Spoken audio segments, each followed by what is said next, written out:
हाय। तो हम इस वीडियो में ये डिस्कस करेंगे कि कैसे ऑप्शन बायर पैसा कमाता है और कैसे ऑप्शन सेलर पैसा खोता है। हम जनरली आपने सुना हुआ कि ऑप्शन सेलर हमेशा ही पैसा बनाता है, पर हम इस वीडियो में ये जानने की कोशिश करेंगे ऑप्शन बायर को क्या एडवांटेज है ओवर द ऑप्शन सेलर।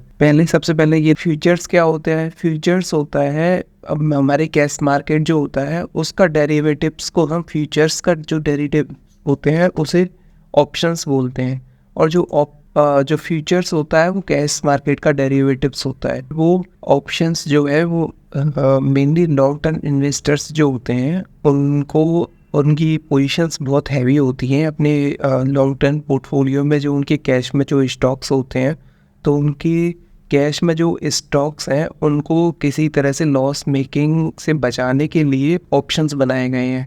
जैसे कि अगर मान लो कोई किसी के पास अडानी के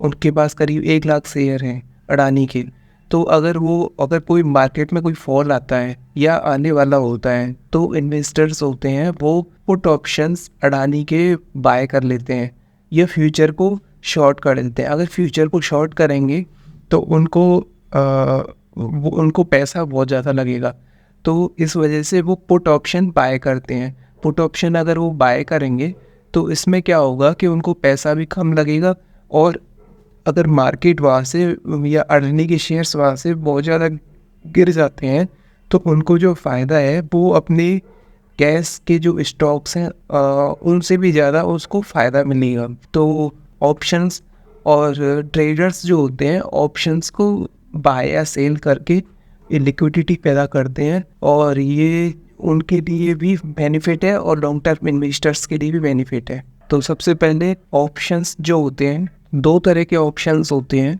कौन से? एक तो कॉल ऑप्शंस होता है, एक पुट ऑप्शंस होते हैं। तो कॉल ऑप्शंस की जो है वो अगर ऊपर मार्केट बुलिश साइड में जाता है तो फ़ायदा देते हैं, और जो पुट ऑप्शंस होती हैं वो अगर मार्केट बेरिश साइड में जाता है तो फ़ायदा देते हैं। ऑप्शन बायर को हमेशा पैसा बहुत कम देना पड़ता है और ऑप्शन सेलर को पैसा जो है ज़्यादा लाना पड़ता है, और उसको मार्जिन मनी जो है अपने ब्रोकर के पास देनी होती है, तभी वो ऑप्शन सेल कर सकता है। तो ऑप्शन बायर जो होता है ऑप्शंस की प्राइस के अकॉर्डिंग वो बाय करता है, और ऑप्शन सेलर जो होता है वो प्राइस से उसे ज़्यादा लेना नहीं होता, उसे लॉट साइज से होता है। अगर मान लो बैंक निफ्टी इंडेक्स का, बैंक निफ्टी या निफ्टी का अगर उसे 1 लॉट सेल करना है तो लगभग उसे हेजिंग करने के बाद भी, मार्जिन मनी लेने के बाद भी 1 या 1.5 लाख तक उसमें ऑप्शन सेल करने के लिए चाहिए।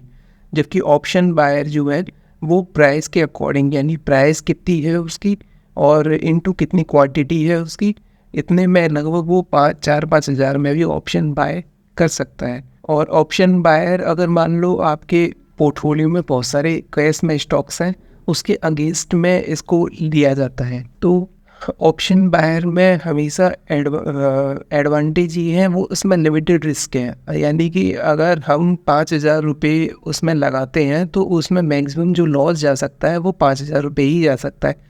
जबकि ऑप्शन सेलर जो होता है उसको मार्जिन मनी भी 1 लाख रुपए से ऊपर देनी होती है 1 लॉट के लिए, और उसको जब वो मार्जिन मनी के अलावा उसको जो मार्केट में जो भी M2M के जो फ्लक्चुएशंस होते हैं, यानी उसके ऊपर अगर उसको कोई लॉस होता है तो उसको अलग से मार्जिन जो है अपने कैश जो मार्जिन में से उसको लॉस को उसको सेट ऑफ करना पड़ता है, और उसके लिए जो लॉस है वो कोई फिक्स नहीं होता है।